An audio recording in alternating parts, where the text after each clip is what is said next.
सबैभन्दा पहिला यो नक्सा हेर्नुहोस्। यसको लाइट पिङ्क कलरको भाग अस्ट्रिया हङ्गेरी साम्राज्य हो। यो नक्सा सन् 1914 को हो। अहिले यो भाग टुक्रेर Slovenia, Croatia, Hungary, Slovakia, Romania र पोल्यान्ड जस्ता कैयौं देश बनेका छन्। सन् 1914 मा यो पुरै साम्राज्यका राजा थिए फ्रान्ज जोसेफ। यहीँबाट प्रथम विश्वयुद्धको झिल्को उठेको थियो। दर्शकवृन्द, आउनुहोस् आजको यस श्रृङ्खलामा हामी प्रथम विश्वयुद्ध किन र कहिले भएको थियो, यसको परिणाम कस्तो थियो, विश्वमा यो युद्धको कस्तो प्रभाव पर्यो, यो युद्धमा कति सैनिक अनि आम सर्वसाधारण मारिए, आज हामी यसैको बारेमा चर्चा गर्नेछौँ। फ्रान्ज जोसेफका 3 सन्तान थिए, तर 3 जना मध्ये 1 जना पनि राजा बन्न लायक थिएनन्। यसकारण राजाले बाध्य भएर सन् 1889 मा अस्ट्रिया हङ्गेरीका अघिल्ला उत्तराधिकारी घोषणा गरे, जो उनका भतिजा थिए। उनको नाम आर्चड्युक फ्रान्ज फर्डिनान्ड थियो। आर्चड्युकलाई उत्तराधिकारी बनाउनु राजाको बाध्यता थियो। यसकारण उनले आर्चड्युककी पत्नीलाई शाही दर्जा नदिने र उनको विवाहमा शाही परिवार सामेल नहुने घोषणा गरे। उनले आर्चड्युकका सन्तान यो साम्राज्यको राजा हुन नसक्ने पनि घोषणा गरे। आर्चड्युकले डचेज अफ होहेनबर्गकी सोफीसँग विवाह गरेका थिए अनि उनको विवाह राजाले भने जस्तै गरी सम्पन्न भएको थियो। राजा फ्रान्ज र उनका भतिजा आर्चड्युक बीच निकै खटपट थियो। सन् 1914 को सुरुमा राजा फ्रान्ज बिरामी भए। यही वर्ष अप्रिलमा उनको अवस्था निकै गम्भीर भएपछि आर्चड्युक राजा बन्ने पक्का-पक्की भयो। त्यसकारण आर्चड्युक र उनकी पत्नी सोफीले अस्ट्रिया हङ्गेरी साम्राज्यको भ्रमण गर्न थाले। 6 वर्ष अघि सन् 1908 मा बोस्निया हर्जगोभिना हमला गरेर कब्जा गरेका थिए। यो पूरा देश अस्ट्रिया हङ्गेरीको गुलाम भएको थियो। अझ भनौं आफ्नै देशमा गाभेका थिए। यसकारण यो देशका कैयौं नागरिक क्रान्तिकारी बनेका थिए। यी क्रान्तिकारी मध्ये एउटा समूहको नाम थियो ब्ल्याक ह्यान्ड। साराजेभो सहर पनि यही देशमा थियो। त्यसैले सन् 1914 जुन 28 का दिन साराजेभो सहरको भ्रमणमा जान लागेका आर्चड्युक र उनकी पत्नी सोफीलाई उनका गुप्तचरले त्यहाँ नजान भनेका थिए, किनकि त्यहाँ जानु उनका लागि खतरापूर्ण थियो। तर उनले आफ्ना गुप्तचरको भनाइ मानेनन्। यसभन्दा पहिला पनि 3 पटक राजकुमार आर्चड्युकको हत्या प्रयास भइसकेको थियो।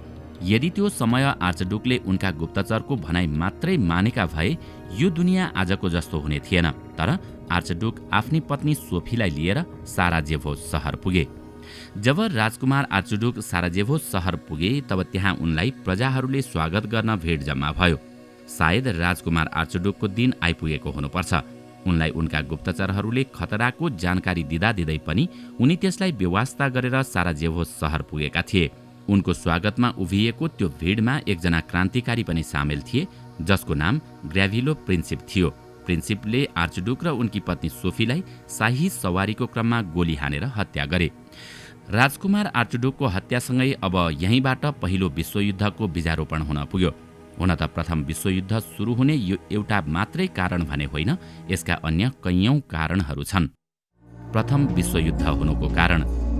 त्यसो त हामीले यति बेला प्रथम विश्वयुद्ध सुरु हुने विभिन्न कारणहरूको बारेमा चर्चा गर्दा सन् 1914 भन्दा पहिला युरोपको अवस्था कस्तो थियो, त्यहाँ के कस्ता घटनाहरू भइरहेका थिए, हामीले कारणसँगै त्यसको अवस्थाहरूबारे पनि जान्नुपर्ने हुन्छ। युरोपेली शक्तिको सन्तुलन बिग्रिनु। 19औं र 20औं शताब्दीमा युरोपेली देशले दुनियाँको ठूलो भागमा राज गरेका थिए, जसमा ब्रिटेन, फ्रान्स, पोर्चुगल लगायतका देशले विभिन्न देशलाई आफ्नो गुलाम बनाएका थिए। यसमा जर्मनी सबैभन्दा अगाडि थियो। युरोपको क्रान्तिमा जर्मनीको खासै योगदान थिएन। सन् 1871 मा जर्मनीको एकीकरण भयो र बिस्मार्कको नेतृत्वमा जर्मनी एउटा शक्तिशाली देशका रूपमा देखा पर्यो। बिस्मार्क सन् 1871 मा जर्मनीका राजा बने। यहीँबाट युरोपेली शक्ति सन्तुलन हुन पुग्यो, किनकि ब्रिटेन र फ्रान्सका लागि जर्मनी चुनौती बनेको थियो, जसबाट युरोपेली देशमा प्रतिस्पर्धाको भावना बढ्यो। गोप्य सन्धिको प्रचलन। युरोपमा 19औं शताब्दीको सुरुवातदेखि कैयौं देशले अलग अलग गठबन्धन बनाएर सन्धि गर्न थालेका थिए, तर यी सबै सन्धि गोप्य रूपमा भइरहेका थिए। जस्तो ब्रिटेन र फ्रान्सले सन्धि गरेका थिए।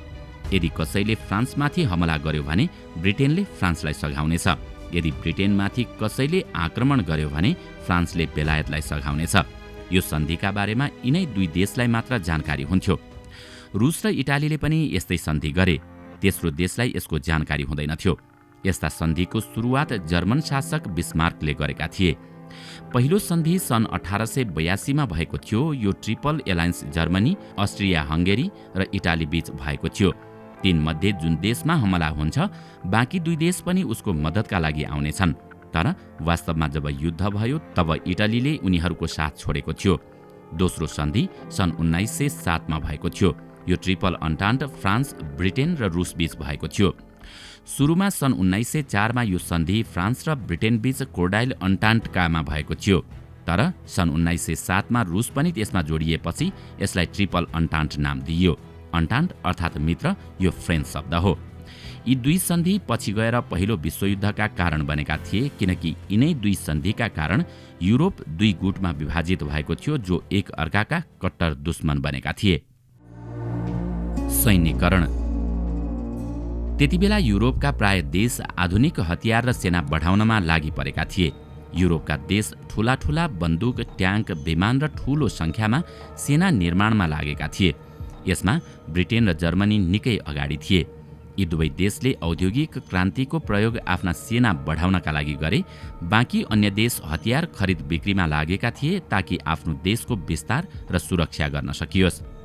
युरोपका साना देश पनि ब्रिटेन र जर्मनी जस्तै बन्न चाहन्थे, तर यस्तो हुन निकै कठिन थियो। राष्ट्रिय आयको निकै ठूलो हिस्सा हतियार निर्माण, खरिद र सेनामाथि खर्च गर्न थालियो। फ्रान्स र जर्मनीले आफ्नो आयको 85% रकम सेनामाथि खर्च गर्न थालेका थिए।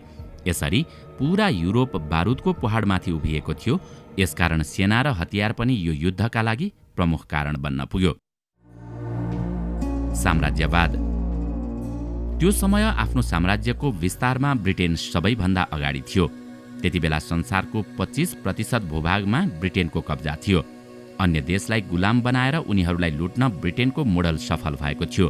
फ्रान्स, जर्मनी, पोर्चुगल जस्ता युरोपका अन्य देश ब्रिटेनको मोडल फलो गरेर दुनियाँका बाँकी देशमा कब्जा जमाउन चाहन्थे। उनीहरू आफ्नो साम्राज्यको विस्तार एसिया र अफ्रिकासम्म गर्न चाहन्थे।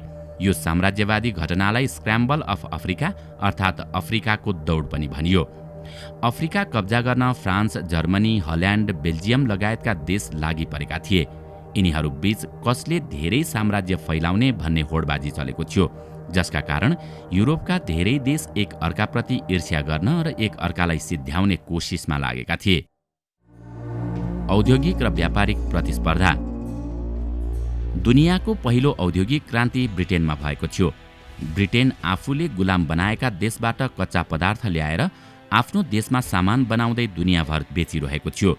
युरोपका अन्य देशले पनि यो सबै हेरिरहेका थिए। त्यसपछि फ्रान्स र रुसमा पनि औद्योगिक क्रान्ति भयो। यो क्रान्तिपछि युरोपको अर्थव्यवस्था निकै उचाइमा पुगेको थियो। यस क्रममा युरोपेली देशले धेरै कल कारखाना स्थापना गरेसँगै उत्पादन पनि व्यापक हुँदै गयो। अब उत्पादित सामान बिक्री गर्न पनि युरोपेली देशहरूबीच प्रतिस्पर्धा सुरु भयो। त्यसकारण ब्रिटेन, फ्रान्स र रुसले एसिया र अफ्रिकामा आफ्ना उपनिवेशिक बजार बनाए। यस क्रममा आफ्ना ब्रान्ड बनाउन पनि प्रतिस्पर्धा हुन थालेको थियो। यो व्यापारिक प्रतिस्पर्धाले युरोपेली देशबीच तिक्तता बढेको थियो र उनीहरू एक अर्काका विरोधी बनेका थिए। व्यापारको क्रममा जर्मनी र इटलीले नयाँ नीति अपनाए। उनीहरूले बलपूर्वक दोस्रो देशको बजार कब्जा गरेर त्यहाँ आफ्ना सामान बेच्न थाले। फ्रान्स र ब्रिटेनको कब्जामा रहेको बजारमा जर्मनी र इटलीले बलपूर्वक आफ्ना सामान बेच्न थाले। यसरी अन्य देशको कब्जामा रहेको बजारमा बलपूर्वक सामान बेच्न खोज्दा यो पनि प्रथम विश्वयुद्धको कारण बन्न पुग्यो। राष्ट्रवाद। 19औं शताब्दीमा युरोपमा राष्ट्रवादले निकै ठूलो भूमिका निर्वाह गर्यो। युरोपका कैयौं देशमा मेरो देश महान छ भन्ने नारा घनकन लागेको थियो।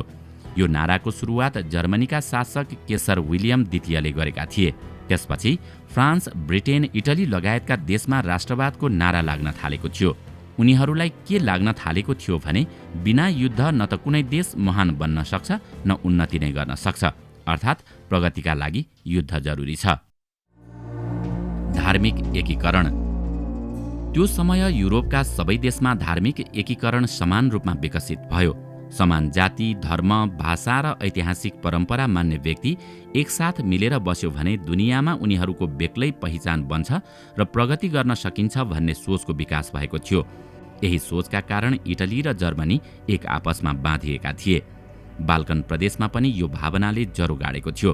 त्यतिबेला यो प्रदेश तुर्किस साम्राज्य अन्तर्गत थियो, तर सन् 1914 पछि तुर्किस साम्राज्य कमजोर हुँदै गएका कारण बाल्कन प्रदेशमा स्वतन्त्रताको माग हुन थालेको थियो।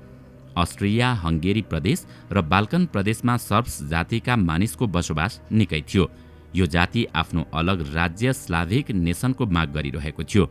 यतिबेला रुसलाई के लागेको थियो भने यदि यो जातिको अलग्गै राज्य भयो भने उनीहरूले रुसको सपोर्ट गर्नेछन्। त्यसकारण रुसले स्लाभिक नेसन स्थापना गर्न भएको आन्दोलनको समर्थन गर्यो। यसबाट रुस र अस्ट्रिया हंगेरीको सम्बन्धमा दरार आयो। यस्तै सर्ब र जर्मनीको आन्दोलन पनि चल्यो। यसमा सर्ब, चेक तथा पोल प्रजातिका मानिस पनि स्वतन्त्रताको माग गरिरहेका थिए। यसबाट युरोपेली देशमा कटुताको भावना बढिरहेको थियो। यो पनि विश्वयुद्ध हुनुको एउटा कारण बन्यो। आज मिडियाको प्रयोग गरेर जसरी एक अर्कालाई भड्काउने गरिन्छ, त्यसै गरी त्यो समयमा युरोपका राजनेता, दार्शनिक तथा लेखक आफ्ना लेख मार्फत युद्धको वकालत गरिरहेका थिए। दुनियाँभरबाट लुटेको सम्पत्तिबाट पुँजीपति बनेका व्यक्ति पनि युद्धको समर्थक बने। युद्धको सम्भावना बढाउन सबैभन्दा महत्त्वपूर्ण भूमिका अखबार अर्थात् समाचार पत्रहरूको थियो। युरोपका प्रत्येक देशका समाचार पत्र अर्को देश विरुद्ध झुटा र भड्काउने खालका लेख प्रकाशित गर्दथे, जसका कारण जनताको आक्रोश चरम सीमामा पुगेको थियो। त्यो बेलाका समाचार पत्रको झुटो प्रचारले युद्धको सम्भावना झनै बढाउँदै लगेको थियो।